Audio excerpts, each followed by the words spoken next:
ऐसा लगता है कि कलयुग अपने चरम पर है और पाप का घड़ा भरने ही वाला है। पैसे और पावर की भूख ने इंसान को इस कदर अपना गुलाम बना लिया है कि वो एक जिंदा इंसान को दफनाने में भी नहीं हिचकिचाता। इंसान और राक्षस में सिर्फ सोच का फर्क होता है। राक्षस को भी यही लगता है कि वो जो कर रहा है एकदम सही है। नमस्कार, मैं सीनियर इंस्पेक्टर रंजीत ठाकुर और क्राइम पेट्रोल दस्तक में आपका स्वागत है। ये जो केस मैं आपको दिखाने जा रहा हूँ वो तब का है जब मैं बिहार के छपरा जिले के एक छोटे से गांव में पोस्टेड था। पुलिस वाला होने के बावजूद इस केस ने मुझे डिस्टर्ब कर दिया था, क्योंकि इस केस में तीन जुर्म हुए थे और हर पहले जुर्म से दूसरे का सच ज्यादा भयानक था।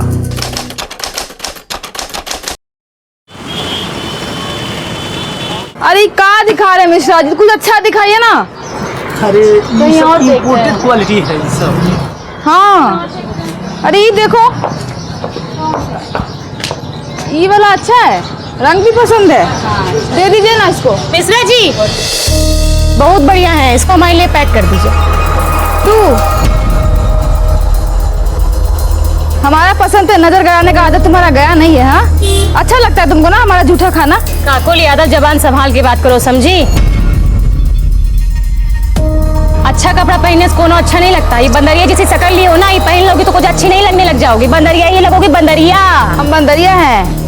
अपना आईना कभी देखियो। हाँ, बकरी जैसा तुम्हारा मुंह है और चुपचाप यहाँ से खसक जाओ। छोटा पकड़ पकड़ के जो कूटेंगे ना हम यहाँ, समझ जाना भी तुम। तो हम यहाँ देखना है कि अभी तुम्हारे साथ तुम्हारी निमनिया बहन को भी ना काट डालेंगे, समझी? तो दीदी एक कपड़वा के लिए इतना बवाल काहे कर रही हैं? चलिए घर चलते हैं, बाद में लेंगे कपड़ा। चलिए चुप रहो तुम। अरे चलो कहाँ, अभी तो खेला शुरू हुआ है।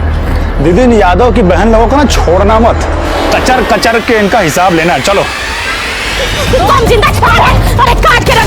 हाँ, तुम्हें खत्म करके ही रहेंगे। बहुत तमाशा देख लिए काकुल, तुम्हारा भी हम देख लिए। अरे उसको तो हम मोड़ देंगे काकुल। बंदरिया की शकल क्यों लड़ रही हो आप लोग? अरे शांत हो जाओ, ऐसा ही एक दूसरा जोड़ी मंगवा देंगे आप लोग, बस शांत हो जाइए। अरे मिश्रा जी क्या बात कर रहे हैं हम? इस चिल्लर का हम सेम टू सेम सूट पहनेंगे। आज तो चंपा और काकुल बस इसे जिंदा रखे हुए हैं। दोनों ही दबंग और गुस्सैल थी, इसीलिए उनके झगड़े का कोई पहला किस्सा नहीं था। इससे पहले और इसके बाद भी कई झगड़े हुए और अब ये दुश्मनी और भी गंदगी पर उतरने वाली थी।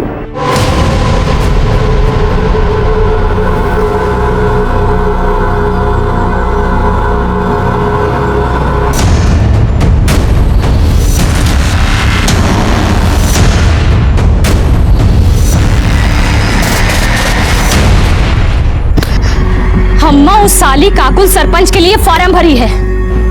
हम चाहते थे कि पिताजी के बाद तुमको सरपंच के लिए खड़ा करेंगे, पर हमको पता है कि उस साली काकुल तुमको कहीं टिकने नहीं देगी। यही मारे अम्मा हम सोच रहे हैं कि इस बार इलेक्शन के लिए हम खड़ा होंगे। उसका सारा जमानत हम जब्त करा लेंगे।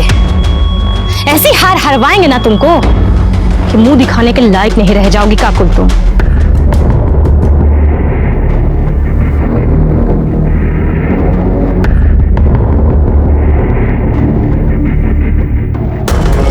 अबे ई का हुआ?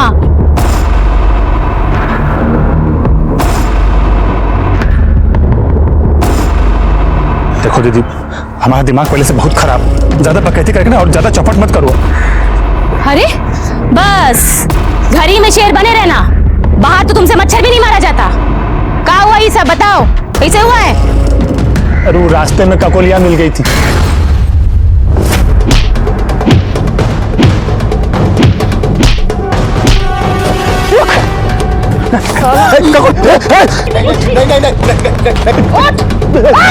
चल जाएगी। ये अगर खोपड़िया में उतार दे तुम्हारा। अरे रे रे रे रे रे रे रे रे रे, ये तो कांप रहा है। एक और मार इसको, हमारी तरफ से नामर्द कहीं का। तू काकुलिया तुमको डांटी और तुम पैजामे में मुंह दिए। अबे सिंह परिवार का मर्द हो। अरे हम क्या करते दीदी, उसके हाथ में तमंचा था। उसके हाथ में तमंचा था तो ई लो तमंचा, और जहां कहीं भी उनका गोली दिखे ना, कनपट्टी पे लगा देना गोली। बहुत सही किया बिटिया, बहुत सही किया। हमको लाश है तुम्हारी दबंगई पे। अरे बेटा नहीं हुआ तो क्या हुआ, हमेशा की तरह सरपंच का इलेक्शन यादव परिवार से ही जीतेगा। वो तुम होगी। अरे बाबूजी आपका आशीर्वाद रहा ना तो इस बार पक्का बनेंगे। हमारा आशीर्वाद तो हमेशा ही रहेगा, पर इलेक्शन में खड़ा होने के लिए कोई नॉमिनेशन फॉर्म में तो भरना पड़ेगा ना। वही भर के तो वापस आ रहे थे कि देखिए रवि इसको छेड़ रहा है, देखिए ना पॉइंट वे में मुतवा दिए उसको, देखिए। दीदी हमको अभी भी लगता है कि आपको रवि को इतना बेइज्जत नहीं करना चाहिए था। अरे थोड़ा सा वार्निंग देके छोड़ देती, सब वहीं खत्म हो जाता। अब पता नहीं वो चंपा बदला लेने के लिए क्या क्या करेगी। तुम पगला गई हो का? वो चंपा कुछ करेगी और हम यहाँ घर में मुंह पे टेप साट के बैठे रहेंगे। दीदी हम ये नहीं तुम कर जाके चुपचाप पढ़ो। अरे गीता, इतना काहे डरती हो? हमने बहन को देख, इससे कुछ सीख। तेरा यही हाल रहा ना तो चंपा सिंह और उसके परिवार का सामना अकेली काकू को ही करना पड़ेगा। रवि तमंचा चलाने के लिए ट्रेनिंग की नहीं जिगर का जरूरत है। दुश्मन सामने हो ना लगा दो कनपटी पे, बाकी जो होगा देखा जाएगा ना। और रही बात उस काकुल की, उसको तो हम नहीं छोड़ेंगे, जिंदा गाड़ के रख देंगे तुमको काकुलाम।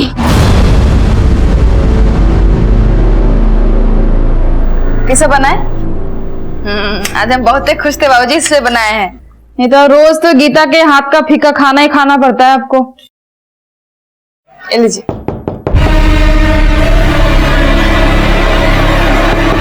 अब इतनी रात को कौन आ गया?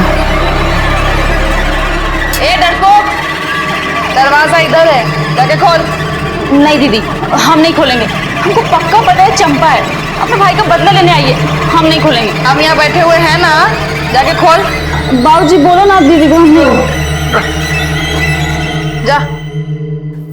ये लीजिए। कौन है?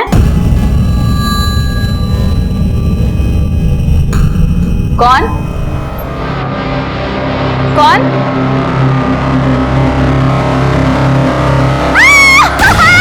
गीता? गीता?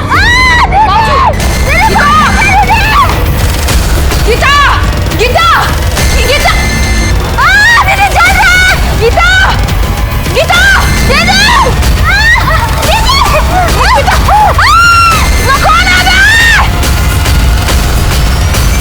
अबे ये लोग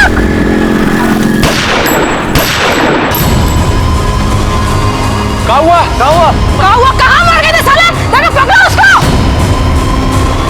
गीता दीदी हमको बहुत चल रहा है। दीदी हमको बहुत चल रहा है। अरे साला तेजाब फेंका रे, छोड़ेंगे नहीं हम। गीता कहीं हो रही काकुल। अरे इसमें क्या हुआ? अगर तुमने 10 फॉर्म भरे और उनमें से किसी में कुछ नहीं हुआ है, ठीक है टेंशन मत लो, गीता पढ़ा करो, उसमें साफ लिखा है कि कर्म करो फल की चिंता बिल्कुल मत करो। हमारी बात सुनिए। अरे आप अंदर ऐसे नहीं जा सकते, हमारी बात नहीं करते हैं। शांत शांत। क्या हुआ? क्या कंप्लेन है आपकी? हमारी बहन गीता पर एसिड फेंका गया है, उसका पूरा चेहरा ना एकदम जल के लाल हो गया है।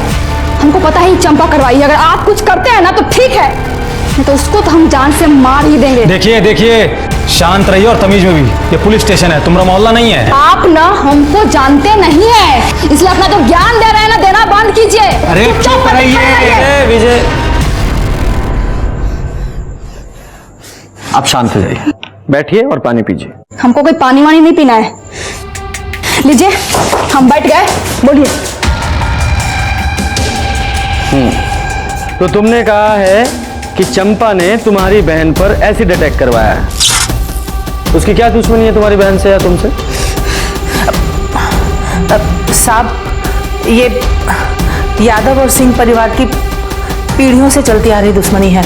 शुरू से ही गांव के सरपंच या तो ई काकुआ के परिवार से बनते हैं और या फिर वो चंपा के परिवार से, बस इसी बात को लेकर झगड़ा रहता है।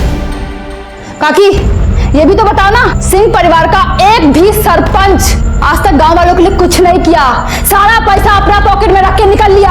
अच्छा, तो सिंहासन का झगड़ा है। देखो ये झगड़ा ना रामायण और महाभारत काल से चला आ रहा है, सब लोग देखते हैं, सुनते हैं, पढ़ते हैं, पर अमल कोई नहीं करता। तो तुम्हारी दुश्मनी उस चंपा से नहीं, उसके परिवार से है। ये कही बात है इंस्पेक्टर साहब, और इसीलिए उसने तुम्हारी बहन पे एसिड अटैक करवाया। इसीलिए नहीं, उसका जो निकम्मा भाई है ना रवि, हमारी बहन गीता के साथ जबरदस्ती कर रहा था। क्या कर रहे हो? जाओगी तुमको नहीं पता क्या कर रहा है। हम चिल्ला के सबको बुला लेंगे। छोड़ो हमको। चिल्लाओ ना, चिल्लाओ, हमको तो और मजा आएगा। रुक साला साला, हमारी बहन पे हाथ डालेगा तू? मजाक नहीं दिखाएगा? रुक तू, रुक रुक। हम धर लिए, खूब सबक सिखाए सबके सामने।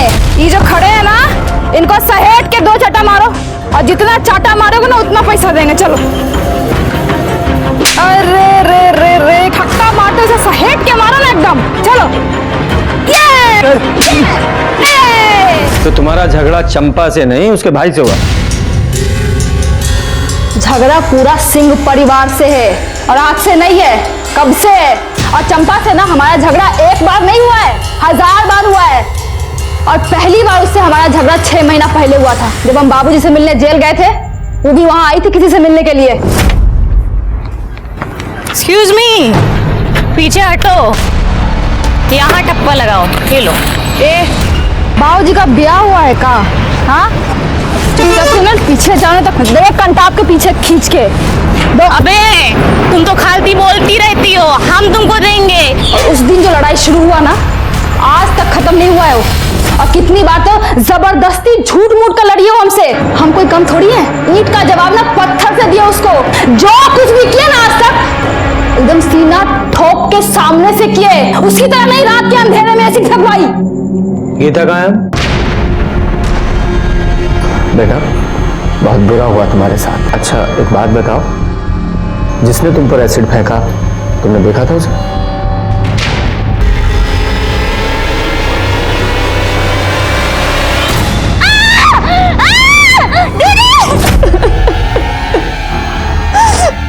भाग गए सबके सब साले। अगर पकड़े जाते ना तो उनको जिंदा नहीं जलाया होता तो काकुल हमारा नाम नहीं। और छोड़ने वाले तो हम उसको ऐसे भी नहीं है। चुप हो जा तू।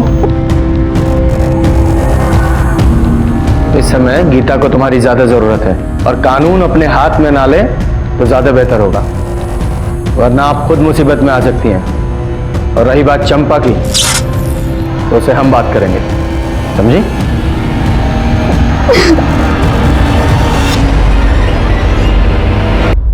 सर अभी चंपा के घर चलना है क्या?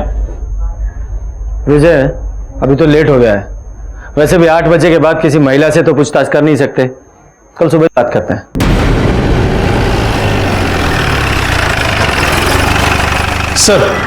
सर गीता की फॉरेंसिक रिपोर्ट। सर रिपोर्ट के मुताबिक गीता पर एसिड फेंका गया था। एसिड कहां से आया था और किसने फेंका था, यह अभी तक पता नहीं चल पाया है। और सर काकुल के पड़ोसियों का कहना है कि उन्होंने एक आदमी को भागते हुए देखा था, लेकिन उसका चेहरा नहीं देख पाए थे क्योंकि उसने अपने चेहरे पर गमछा बांधा हुआ था। कोई क्लू ही नहीं मिल रहा है। और ये चंपा और काकुल एक दूसरे से इतनी नफरत करती हैं, ऐसा लगता है कि पूरे गांव को जलाकर राख कर देंगे। हमको तो ये समझ में नहीं आ रहा है कि हम आपसे बात क्या करें भाई। सभी कुछ तो साफ साफ दिख रहा है ना कि गांव का चुनाव नजदीक है, और गांव के लोगों का सहानुभूति पाने के लिए वो ककुलिया खुद अपनी बहन पे तेजाब फेंकवाई है और इल्जाम हम पे लगा दी है, ताकि गांव के लोगों का वोट उसको मिले, हमको नहीं। सर वो कुछ भी बकैती काटी और आप आगे मुंह उठा के हमसे बात करने के लिए, गजब है। हम सिर्फ अपनी ड्यूटी कर रहे हैं, आपसे कुछ सवाल पूछने हैं। आप हमसे कुछ सवाल नहीं, बहुत सवाल पूछिए, लेकिन पहले एक महिला पुलिसकर्मी आप अपने साथ लेकर आइए। काहे कि बिना महिला पुलिसकर्मी के हम आपके कौने सवाल का जवाब नहीं देंगे, जान लीजिए। अब इतना तो कानून हम भी जानते हैं ना, सरपंच का चुनाव लड़ने जा रहे हैं। थाने से महिला कांस्टेबल बुलाओ। जी सर। सर महिला कांस्टेबल आ गई है।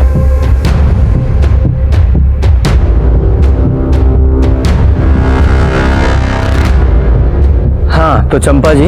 1 मिनट सर। रवि, जरा हमारी पूछताछ का वीडियो बनाओ ना।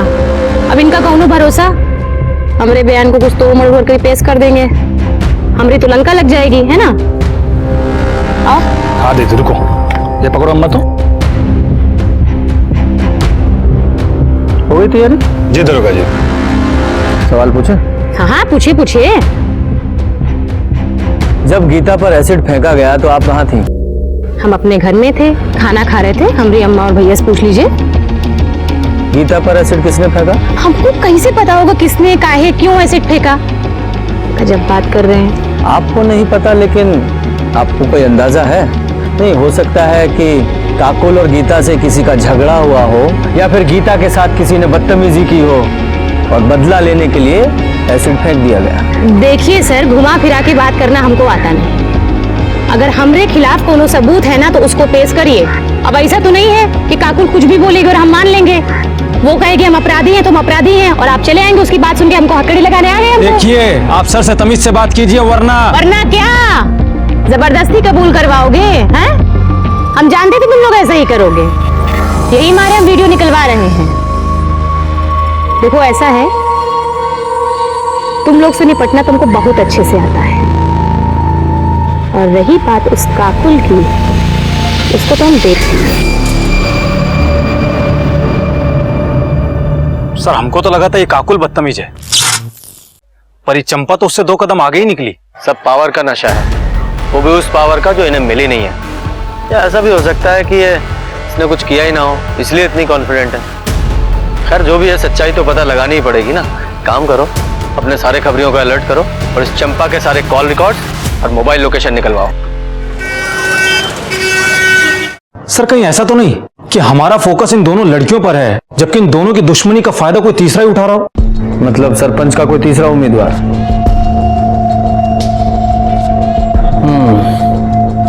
पॉसिबल तो है। चेक करो, कोई ऐसा एंगल है क्या? Yes sir. और सर, चंपा के बारे में एक इंफॉर्मेशन मिली है। सर 6 महीने पहले चंपा ने एक रिपोर्ट लिखवाई थी कि उसके साथ में रेप हुआ है। रेप एक्यूज्ड का नाम संजय झा है, और सर संजय झा भी जेल के अंदर है और उसका ट्रायल शुरू होने वाला है। और सर ये संजय झा कोई और नहीं बल्कि काकुल का बॉयफ्रेंड है।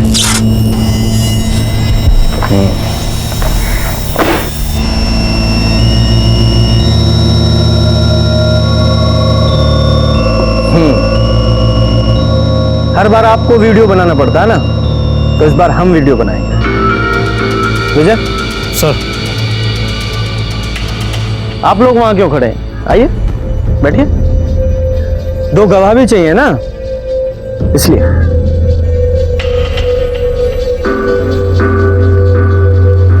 अरे हाँ, आपको कुछ और भी चाहिए होता है ना, लेडी कांस्टेबल।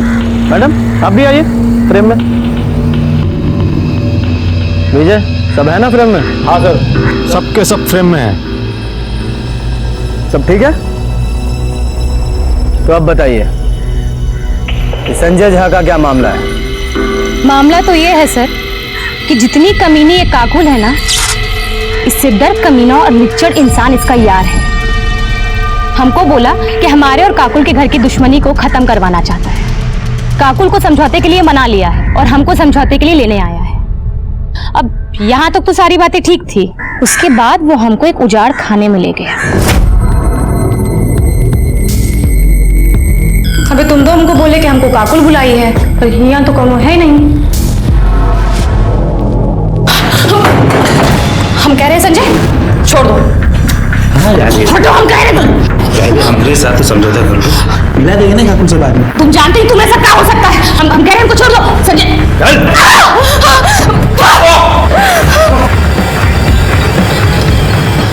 अबे संजय, तुम जानते नहीं हो तुम किससे पंगा लिए हो।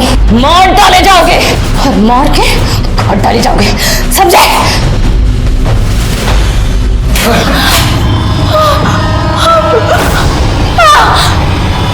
वहां ले जाकर उसने हमारे संग जोर जबरदस्ती की और हमको छोड़कर भाग गया। उसको ये लगा कि उसने हमारी जिंदगी बर्बाद कर दी।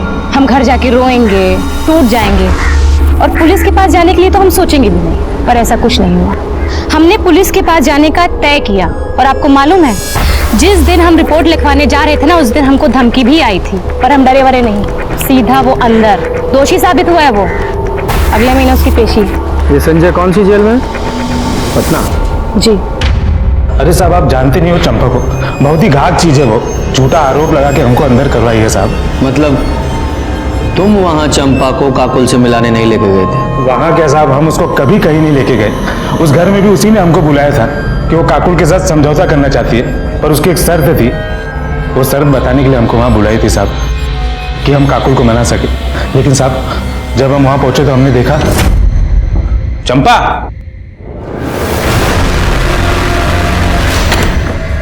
हम यहाँ हैं जी। ये दरवाजा कहीं को बंद कर रही हो? एकदम बुड़बक हो तुम। अब ये सब काम वो दरवाजा खोल के करता है का? ये क्या बकरी हो? अब तुम जबरदस्ती करोगे और वो दरवाजा बंद करके। अरे चलिए ना, चलिए। अब काकुल को पता चलेगा कि तुम हमारे साथ रेप किए हो, तब वो चलेगी, टूटेगी, मर जाएगी वो। और यही हम चाहते हैं, समझे? ये ठीक नहीं कर रही हो चंपा तुम।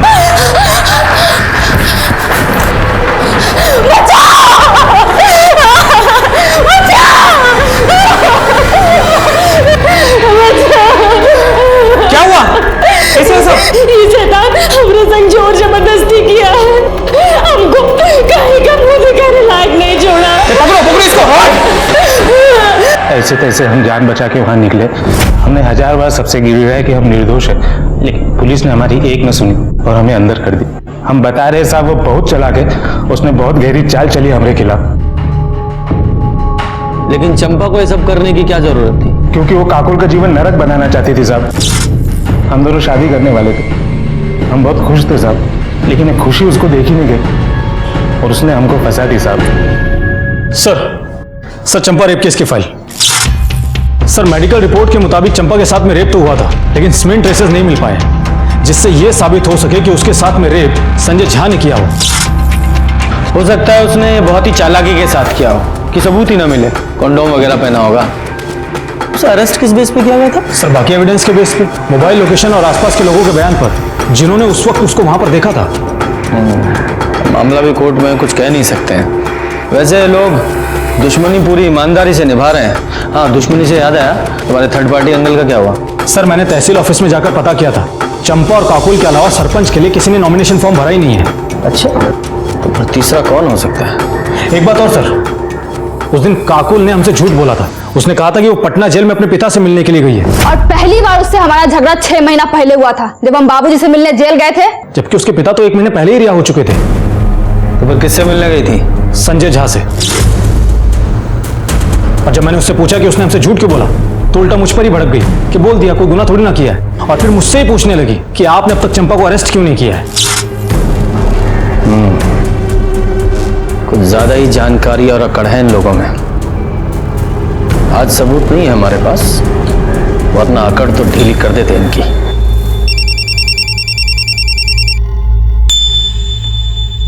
हेलो, बहुत बढ़िया, लेकर आओ उसको। सर लगता है सबूत मिल गया हमको। चलो साहब आ गए, चल। सर ये मनोज महतो है। हमारे खबरी ने इसको शराब के ठेके में बोलते हुए सुना था कि एसिड अटैक से बदला लेना बहुत आसान होता है, जिंदगी भर तक याद रखता है। हमारे खबरी ने हमको इन्फॉर्म किया और हमारी टीम इसको वहां से उठाकर ले आई। किससे बदला लेना था? साहब हमने किसी से बदला नहीं लिया और न ही हमको लेना है। तो फिर वो ठेके पर वो एसिड अटैक का क्या राग अलाप रहा था तू? साहब वो तो ऐसे ही 3-4 लोग बैठे थे, तो उनके बीच में कॉलर टाइट करने के लिए ऐसे बोल दिए साहब। ऐसे में कुछ किया नहीं है। गीता पे एसिड अटैक क्यों किया था? कौन गीता साहब? इसका नशा ऐसे नहीं उतरेगा, अपने तरीके से को बुलवाओ। सब याद आ गया साहब। साहब याद आ गया साहब। 10,000 रुपया मिला था हमको। ऑफर किसने दिया था? चंपा सिंह ने साहब। तो ये चंपा ने गीता पे अटैक क्यों करवाया? वो साहब हमको नहीं मालूम है, हम तो सिर्फ पैसा के लिए काम किए हैं। हम तो काकुल पे एसिड फेंकने गए थे, लेकिन गीता बाहर आ गई और रात के अंधेरे में समझ में नहीं आया तो उसी भी फेंक के भाग गए। 7 बजे गए थे ना? नहीं साहब 9 बजे। तेरे साथ और कौन था? कोई नहीं था साहब, हम अकेले थे। और एसिड किसने दिया था? चंपा ने? नहीं साहब हम खुद जुगाड़ किए थे। कैसे? साहब हम बिलालपुर के हैं ना, वहीं एक केमिकल फैक्ट्री में काम करते हैं, तो वहीं से थोड़ा सा चुरा लिए थे। अच्छा, कमला तुम घर का काम संभालो, हम पुलिस स्टेशन होकर आते हैं। अरे रवि बेटा जल्दी आओ, गाड़ी निकालो। हाँ मैं बस गाड़ी बांध रहे हैं, चलो।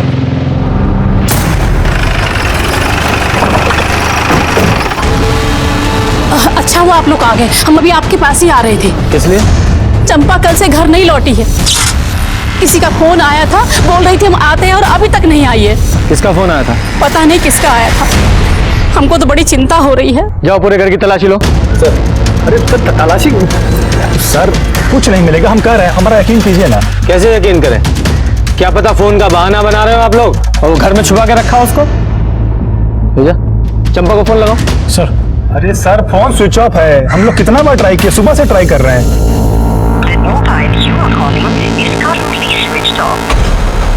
सर फोन तो स्विच ऑफ आ रहा है, हम बोले थे ना सर आपको। सर पूरा घर ढूंढ लिया पर चंपा कहीं नहीं मिली। सर कहा था ना आपसे हमने।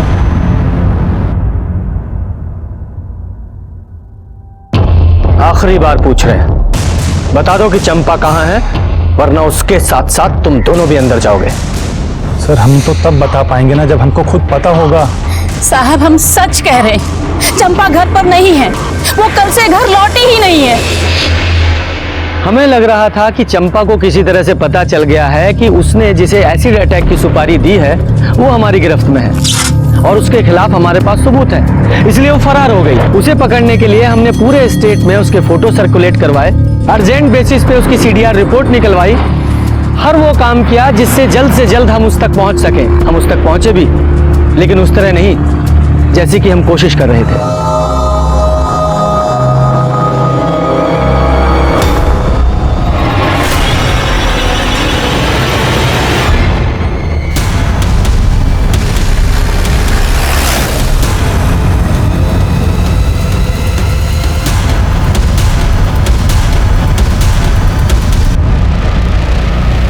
ये घाव देखकर ऐसा लगता है जैसे किसी कट्टे से गोली मारी गई है, क्योंकि रूरल में लोग ज्यादातर उसी का इस्तेमाल करते हैं।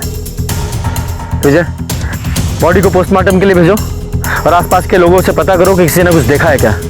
और हाँ, वो जो कट्टा सप्लायर है उसका भी पता करो कि उसने कट्टा किसको बेचा था। सर दो परिवारों के बीच की लड़ाई एसिड अटैक से शुरू होकर अब मर्डर तक पहुंच गई थी। चंपा के सीने में गोली मारी गई थी, लेकिन उसकी मौत दम घुटने की वजह से हुई थी। इसका मतलब उसे जिंदा दफनाया गया था। चंपा का मोबाइल और उसका रिवॉल्वर दोनों ही हमें नहीं मिले। सर चंपा के call records. Sir call records के मुताबिक चंपा का फोन शाम को 7 बजे स्विच ऑफ हो गया था। सर स्विच ऑफ होने के आधे घंटे पहले चंपा को एक नंबर से फोन आया था जिसके बारे में जमुना हमको बता रही थी। किसी का फोन आया था, बोल रही थी हम आते हैं और अभी तक नहीं आई है। और सर वो नंबर किसी और का नहीं बल्कि काकुल का है। सर चंपा को आखिरी बार फोन काकुल के फोन से आया था। लेकिन ये काकुल चंपा को फोन क्यों करेगी? कहीं ऐसा तो नहीं इस काकुल का ही चंपा के मर्डर में कोई हाथ हो? उसने अपनी सबसे बड़ी दुश्मन को फोन किया, वो भी उसके मर्डर से आधे घंटे पहले। अरे काहे टेस्ट हुए बाहर रही हो? हम नहीं मारे उसको, अपनी बहन पे भरोसा नहीं तुमको? देखिए पगला गई, एकदम पगला। इसको लगता है कि चंपा को हम मारे हैं। सिर्फ ऐसे ही नहीं, हमें भी ऐसा ही लगता है। चलो थाने में चलकर विस्तार से बात करते हैं।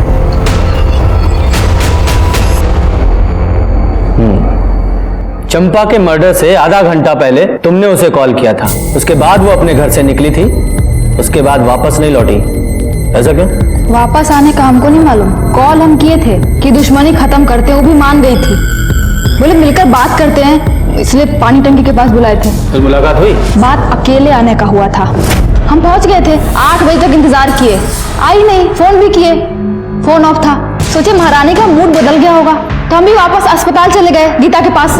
अपने घर वापस आ गए हम। सुबह पता चला कि कोई उसको मार के ना गाड़ दिया है।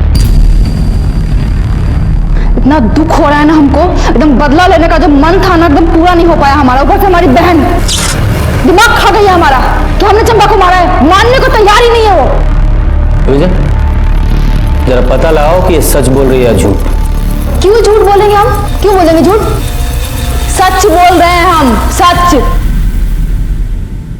अगर काकुल सच बोल रही है कि उसने चंपा को नहीं मारा, तो फिर ऐसा कौन है जिसके पास चंपा को मारने का मोटिव हो? सर काकुल के कॉल रिकॉर्ड्स के हिसाब से तो वो सच ही बोल रही है, क्योंकि उसके मोबाइल लोकेशन में साफ दिख रहा है कि वो शाम को 7 बजे हॉस्पिटल से पानी की टंकी के लिए निकली जरूर थी और 7:15 से 8 बजे तक वो वहीं पर ही थी।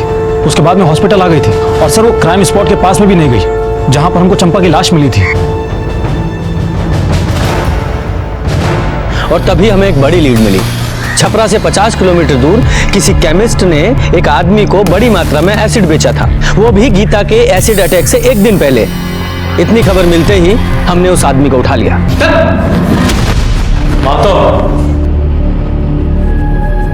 यही है ना वो जिसे तुमने एसिड बेचा था? नहीं सर, ये वो आदमी नहीं है। वो लड़का तो बहुत कम उम्र का था, लगभग 20 के आसपास उसकी उम्र होगी। अच्छा, तुमने कहा था कि उस लड़के ने अगले दिन तुम्हें फोन किया था। जी, तुम्हारे फोन में उसका नंबर होगा, विजय को नोट कराओ। जी विजय, इस नंबर के सारे कॉल रिकॉर्ड्स, लोकेशंस निकालो। जी सर।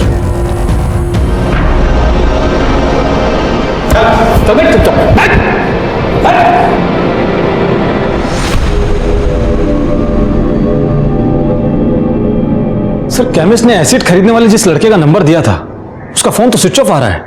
सर केमिस्ट ने जो नंबर दिया था उसका कॉल डिटेल्स और मोबाइल लोकेशन आने में तो अभी टाइम लगेगा, लेकिन ये पता चल गया है कि वो नंबर ललन यादव नाम के कुख्यात अपराधी का है और सर उसका एड्रेस भी पता चल गया है सर। विजय, जब तक सीडीआर रिपोर्ट नहीं आती ना तब तक इस लल्लन यादव के घर पे जाके चेक करो मिलता है कि नहीं। ललन घर पे नहीं है साहब, हम उनकी पत्नी है। हमको बताइए ना क्या बात है। अच्छा, ललन घर से कब गया था? 10-12 दिन हो गए साहब, एक फोन भी नहीं आया। हम तो खुद ही परेशान हैं। सर ललन अपने घर पर नहीं मिला है, लेकिन हमने अपना एक कांस्टेबल 24 घंटे सेवे में नजर रखने के लिए तैनात कर दिया है। शायद अपने बीवी बच्चे से मिलने के लिए आए और फिर हमारे हाथ लग जाए। ये लल्लन अपने घर जब आएगा तब आएगा, लेकिन उसके कॉल डिटेल्स आ गए। ये देखो, इस लल्लन यादव का फोन गीता के एसिड अटैक से अगले दिन से ही, यानी कि 17 तारीख से ही बंद था। उसने चंपा से कभी भी बात नहीं की थी। और एसिड अटैक के 2 दिन पहले से जिस नंबर से लल्लन की सबसे ज्यादा बात हुई है वह गीता यादव का। क्या सर गीता अपने ऊपर एसिड अटैक क्यों करवाएगी? तो मनोज अब तक हमसे झूठ बोल रहा था कि चंपा ने उसे एसिड अटैक की सुपारी दी थी। अब कॉल रिकॉर्ड से तो ऐसा ही लग रहा है। अब मुझे समझ में आ रहा है कि जब हम केमिस्ट को मनोज से मिलवाने लेकर गए थे तो मनोज की हालत क्यों खराब हो गई थी। सच बोल, सच। सर हमको बिल्कुल समझ में नहीं आ रहा है कि आप क्या पूछ रहे हैं साहब। अच्छा, समझ में नहीं आ रहा है, ठीक है, तो हम तेरी मदद करते हैं। दोबारा पूछते हैं, गीता पर एसिड अटैक तूने किया था? हाँ सर। कितने बजे?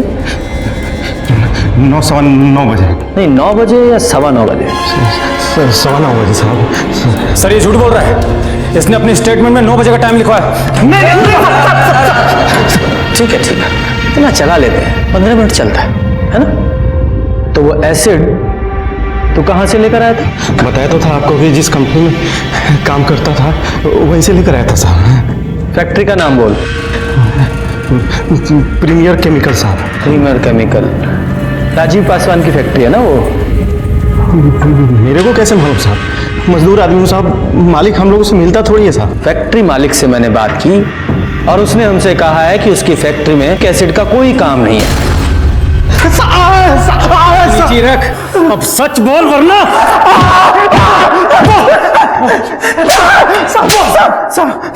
किसके कहने पर झूठ बोल रहा है? बता रहे साहब, बता रहे।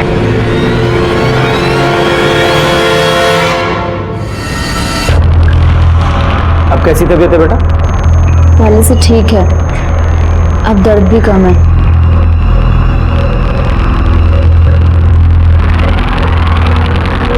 ये फोन तुम्हारा है? हाँ।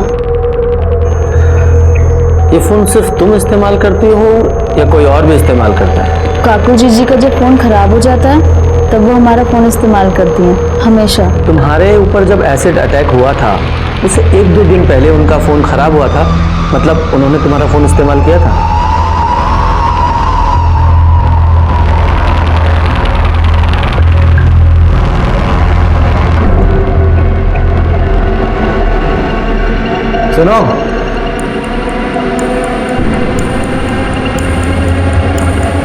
तुम्हें बहुत जल्दी थी ना ये जानने की कि गीता पर एसिड अटैक किसने करवाया।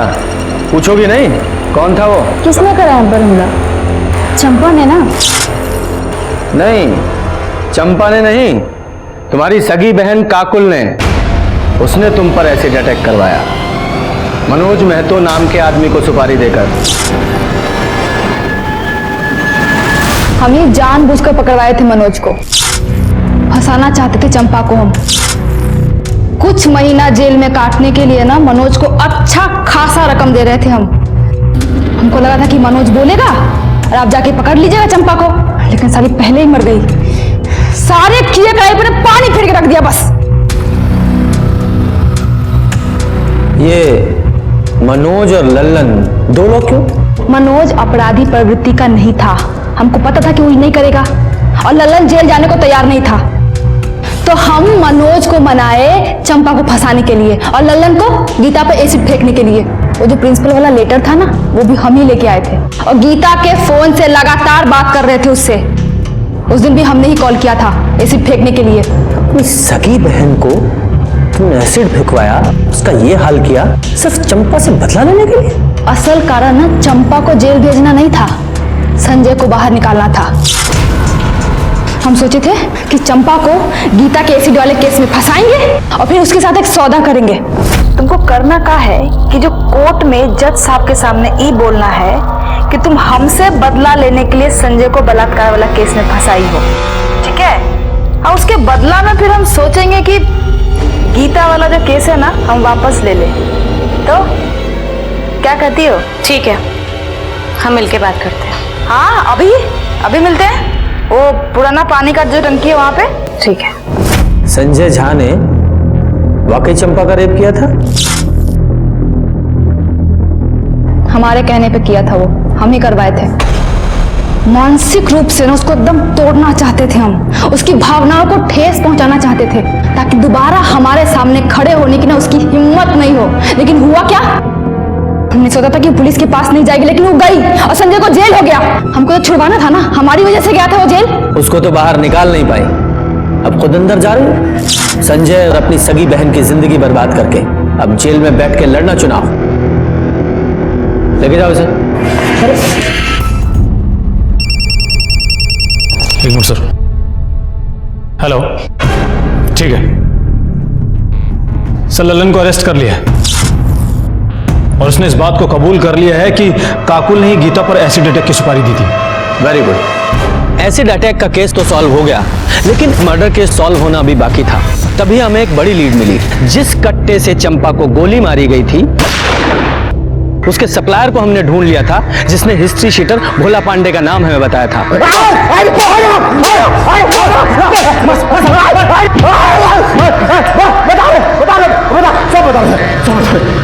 वो हमको चंपा को मारने का सुपारी हमको मिला था।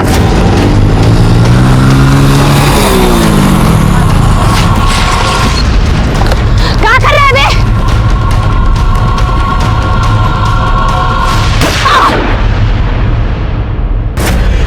चंपा की गन और उसका फोन कहाँ है? हाँ, उसका गन तो हम सर बेच दिए, फोन हम नदी में फेंक दिए सर। सुपारी किसने दी थी? सुपारी हमको किशनचंद झा। कौन किशनचंद झा? सर, किशनचंद झा तो संजय झा का बाप है, वही है ना?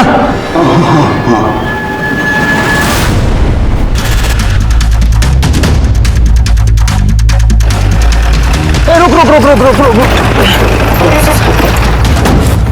सर, बैग वैग लेके कहाँ जा रहे हो? साहब बस लिफ्ट चाहिए? अरे तो पूछना क्या है, बैठिए हम छोड़ देते हैं। साहब, ये चंपा ना झूठ बोल के हमारे बेटे को फंसाई थी। ये शैतान हमरे संग जोर जबरदस्ती किया है। हम बहुत कोशिश की, बहुत विनती की उससे, मगर केस वापस नहीं ली वो। 2 दिन बाद कोर्ट में पेशी होने वाली थी। साहब बताओ, हम क्या करते? हम सोचे कि केस को जड़ से ही समाप्त कर देते हैं। ना चंपा रहेगी तो मुकदमा कैसे होगा, और कोर्ट को मजबूरी में हमारे बेटे को छोड़ना पड़ेगा। बस उसी दिन हम भोला को सुपारी दे दिए। साहब वो हमेशा अपने लोगों से घिरी रहती थी, तो मारने का मौका ही नहीं मिल रहा था।